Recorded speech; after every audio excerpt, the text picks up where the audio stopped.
قربونت برم. باید یکم از این زبان شیرین یاد بگیرم. مردم ایران و هم افغانستان مهمان نوازترین مردم دنیا هستن. ولی به جای کافنون نوشتم کاف وفنون. دیگه موسیقی به انگلیسی گوش نمیدم. هیچ مشکلی نیست. دیگه هیچ گپی نیست. از تو دورم به هر جا و یار دیگر نبندم دلم رو. سلام بریل، چطوری؟ سلام، خوبم مرسی. شما خوبی؟ منم خوبم مرسی. من بریل هستم، 19 سالمه، اهل تگزاسم و من از رقصیدن بالت، اسب سواری، نقاشی و یاد دادن و یادگیری زبان خیلی لذت میبرم. الان 1 سال و 4 ماه میشه که فارسی درس میخونم و عاشق زبان فارسی هستم. توی 1 سال و 4 ماه اینقدر خوب و اینقدر تند فارسی صحبت میکنی؟ بله. چطوری یاد گرفتی؟ خب من یه معلم آنلاین دارم، معلم خیلی خوبیه، واقعا اگه اون نبود به اینجا نمیرسیدم. و غیر از این من با یوتیوب یاد گرفتم، فیلم های ایرانی، موسیقی و کتاب. هر روز کلمات جدید حفظ میکنم، ولی نه تنها حفظشون میکنم بلکه با اونا جملات میسازم. و قبلا همیشه فیلم های ایرانی میدیدم 2 بار، 1 بار با زیر نویس و دوباره بدون زیر نویس، و سعی میکنم که فعالیت های ساده روزمره‌مو به زبان مورد نظرم انجام بدم. مثلا اگه غذا درست کنم رسیپیش به فارسی میخونم. آفرین. خب یه دختر 19 ساله آمریکایی چی شد که 1 سال و 4 ماه پیش تصمیم گرفت فارسی یاد بگیره؟ خب من خیلی به آینده من فکر میکنم. مثلا اگه یه زبان دیگه الان یاد بگیرم چه فرصت های برای من ایجاد میکنه. و خب 1 سال پیش میخواستم یه زبان سوم یاد بگیرم، ولی مطمئن نبودم کدوم باید انتخاب بکنم. و یک روز توی ویدیو یوتیوب برای اولین بار فارسی شنیدم و گفتم واو چقدر قشنگه، چقدر شاعرانه است. باید یکم از این زبان شیرین یاد بگیرم. و هم وقتی شروع کردم به دیدن فیلم های ایرانی عاشق زبان فارسی شدم. و با دیدن یک ویدیو 1 بار فارسی شنیدی و گفتی من این زبان رو یاد میگیرم؟ آره، گفتم که باید یکم یاد بگیرم، ولی بعدش عاشق شدم. قبل از اون هیچ آشنایی با زبان فارسی و یا ایران نداشتی؟ داشتی؟ نه اصلا نداشتی. اصلا میدونستی ایران کجای نقشه هست؟ آره میدونستم. میدونستی؟ آها. بذار فکر کنم یه لحظه. نمیدونم چی بگم. تلفظ چه واژه هایی برات سخت بود یا هنوز سخت هست؟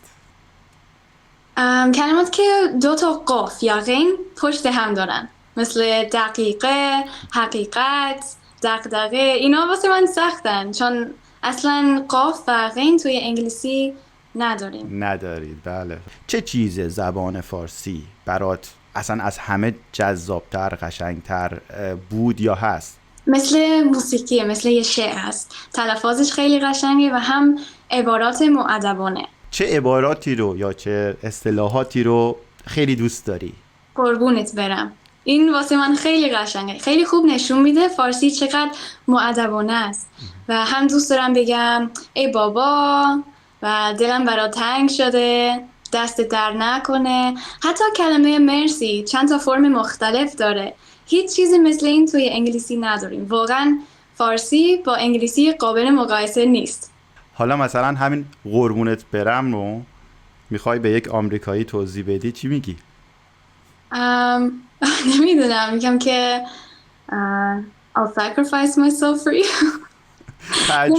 تعجب میکنه نه؟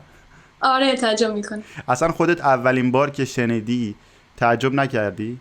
آره تعجب کردم، گفتم چی داره میگه. هم وقتی شنیدم قابل نداره گفتم چی؟ یعنی چی قابل نداره؟ و دمت گرم، اینا واسه من جالب بودن. اصلاح کنم قابل نداره، میمونه ما باشید. گفتم چقدر از من خوششون میاد. خانواده‌ات، دوستات، اونا چی گفتن؟ مثلا کسی بهت نگفت آخه این همه زبان چرا رفتی سراغ فارسی؟ چی گفتی؟ کسی ازت پرسید؟ آره حتی ایرانی ها از من اینو میپرسن. گفتم که مفیده، قشنگه و فرهنگ ایران خیلی دوست دارم. چه آشنایی هایی پیدا کردی از ایران، از مردمش، از فرهنگش؟ خب مردم ایران و هم افغانستان مهمان نوازترین مردم دنیا هستن. خیلی آدمای مهربون و گرمند و خیلی احترام میذارن به خارجی ها که فارسی بلدن. به خاطر این ترجیح میدم دوستای ایرانی داشته باشم. دیگه چه چیزایی میتونی از ایران بهمون بگی؟ میتونم مثلا درباره اختلاف فرهنگی بگم. اوکی، من همون مشکل آلفردو دارم. یه جوری بود وقتی که تو اون حالت بودم گفتم اوکی الان نوبت من میشه 2 بار بوس کنم یا 3 بار کدوم طرف شروع کنم، سمت راست یا سمت چپ؟ گفتم گن نزنم ها. واقعا نمیدونم اگه 2 بار بوس کنم یا 3 بار و چند وقت پیش دوستم رو دیدم و میخواست 3 بار بوس کنم. من گفتم اوکی الان فکر من 2 بار، ولی ردش کردم و خیلی خجالت کشیدم. تو زبان فارسی رو یاد گرفتی، با فرهنگ ما آشنا شدی، دوستای ایرانی و افغانی داری.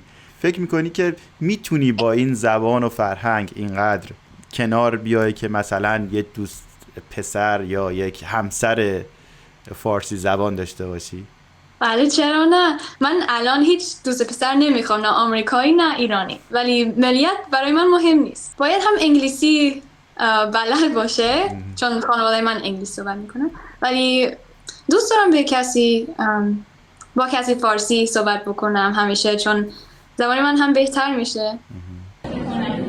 میپرسن آیا دوست پسر ایرانی داشتی؟ در واقع نه، ولی اگه کسی رو میشناسی لطفاً بعد از گفتن اون جوک توی مهمونی که فقط یه جوک بود، منظوری نداشتم، همه خانوم ها آمدن سمت من واسه خواستگاری. اومدم تنها، برگشتم با 10 تا مادر شوهر جدید. بعدش هم گربه رو باید دم هجله کشتا. یادتون باشه. دوباره از زبان بپرسم، توی این مدت یادگیری مطمئناً اشتباهایی هم انجام دادی. میتونی چند از بامزه‌هاشو به ما بگی؟ آره. خب چند وقت پیش یه پیام برای دوستم فرستادم، میخواستم بگم کن، مثلا کردن، کار کن، ولی به جای کاف نون نوشتم کاف وف نون و بهم گفت این اومده یه دیگه میده. گفتم چی گفت؟ از این کلمات بد که یاد نگرفتی یا بلدی؟ نه، من چند تا فوش فارسی بلدم ولی نه زیاد، از اونها استفاده نمیکنم. بعضی کلمات حالا تعداد زیادی نیست ولی کلماتی هست که توی فارسی یه معنی میده، توی انگلیسی هم همون کلمه تقریباً یه معنی دیگه میده. چند تا از اینا داری تو ذهنت که بهمون بگی؟ فقط کار، ورک و کار، ماشین و پول، مانی و پول، استخر. و یک بار کلمه استخر یادم رفت و به جاش گفتم پول، به انگلیسی گفتم هوا خیلی گرمه، کاش که تو خونه پول داشتم. دوستم گیج شد، گفتم وید. کلمات مشترکی هم بین فارسی و انگلیسی هست، مثلا مثل زیپ. چند تاشو میتونی به ما بگی؟ مثلا گروپ و گروه، مادر، گاراژ. ما کلمات مرکب هم تو فارسی داریم، compound words. کدوماش واسه جالب بوده تا حالا یاد گرفتی؟ مثلا هم و سایه، همسایه میشه neighbor، هم بازی playmate، هم کار، هم کلاس. نمات من جالب بوده. کدوم بخش گرامر فارسی برات خیلی سخت بود یا هست؟ به نظر من فارسی از نظر دستور زبان، از نظر گرامر آسونه، ولی چیزی که واسم سخت بود ساختار جمله است، چون خیلی فرق میکنه با انگلیسی و مثلا وقتی باید یه جمله خیلی طولانی و پیچیده از انگلیسی به فارسی ترجمه کنم فقط خلاصه میکنم چون واقعا سخته. پس ساختار جمله برام یکم سخت بود. فارسی هم میتونی بخونی و بنویسی، درسته؟ الفبا؟ بله بلدم. هنوز دست خطم یه جوریه ولی بلدم. بلدی. خب موزیک هم بلدی، یه کلیپ هم داری که توش فارسی میزنی و میخونی. یه دل میگه برم یه دلم میگه نرم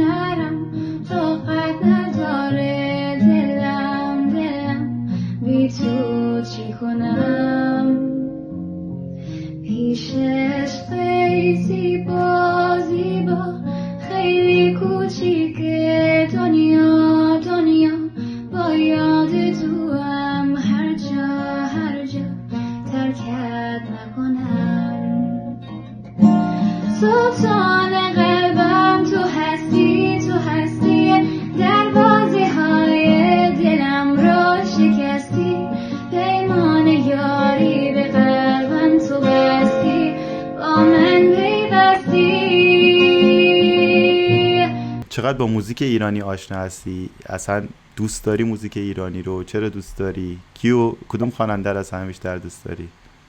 خیلی دوست دارم. دیگه موزیکی به انگلیسی گوش نمیدم. مرتضی پاشایی خیلی دوست دارم. بیشتر پاپ گوش میدم و هم موسیقی افغانی مثل آریانا سعید طرفدار بزرگشم و چون فارسی زبان شیرین و رمانتیک است، مثلا آهنگ‌های فارسی خیلی جالب‌تر از آهنگ‌های انگلیسی هستن به نظر من.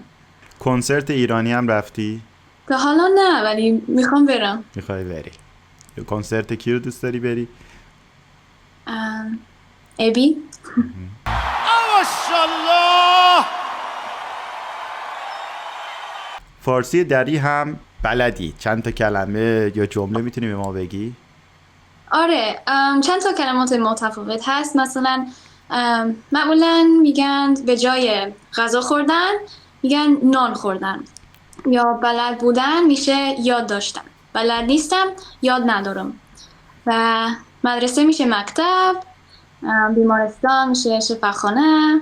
و اگه میخوای بگی که هیچ مشکلی نیست میگی هیچ گپی نیست. هیچ گپی نیست. داره. چطور شد که با فارسی دری آشنا شدی؟ دوستان افغانی داری؟ بله، همه دوستای من توی دانشگاه افغان هستن. اونجا توی تگزاس رستوران ایرانی هم حتما دارید، رفتی؟ رستوران ایرانی؟ آره. بله، غذا ایرانی خیلی دوست دارم. تا حالا کباب، قرمه سبزی، دوغ، برنج و مجون امتحان کردم. همشون خیلی خوشمزه بودن. اولین بار که کباب خوردم گفتم چرا به من کارت ندادن، ولی چون گوشت اینقدر نرم بود میتونستی با قاشق بخوری. واقعا تعجب کردم، خیلی خوشمزه بود.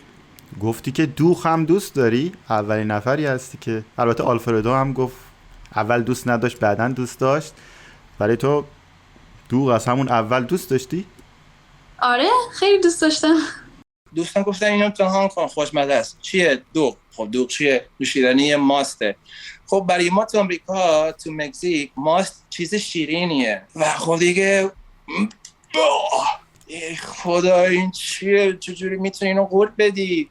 ولی انقدر محیط ایرانی گشتم، انقدر دوره بر من بود، هم اصرار کردن که بخورم، کم کم خیلی دوست داشتم و حتی هوس کردم. همین حالا که داریم حرف میزنیم به همه خوش شد، میگم یه دو قلم میچسبه. گفتی که کانال‌های یوتیوب ایرانی رو دنبال میکنی، کدوما رو دنبال میکنی، گوش میدی، نگاه میکنی؟ مهیا پولیگات نگاه میکنم. یه دختر ایرانیه که زبان مختلف درس میخونه.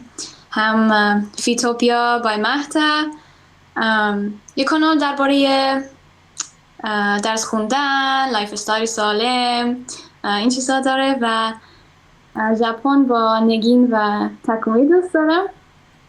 و هم بی پلاس پادکست دنبال میکنم. خیلی جالب. آقای علی بندری.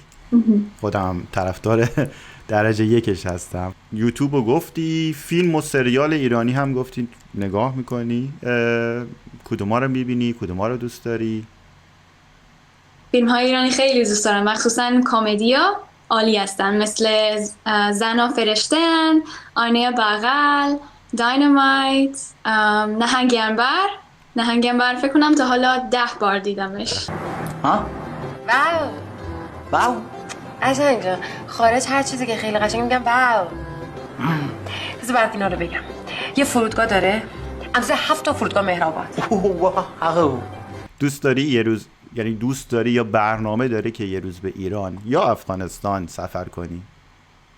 خیلی دوست دارم به ایران سفر کنم. الان متاسفانه به خاطر دولت سخته برای من، نمیتونم، ولی اگه اینطوری نمی بود میرفتم دیگه. میخوام برم اصفهان، شیراز، تهران، کویر مرنجاب و میخوام برم شمال ایران، چون همه دوستام عکس‌ها از شمال ایران برام میفرستن. خیلی قشنگه، خیلی سبزه و امیدوارم که یک روز بتونم برم و با چشم خودم ببینم، چون واقعا کشور زیباست. حیفه که دولتمون اینقدر مشکل دارن. بسیار عالی. من خودم هم از شمال ایران هستم.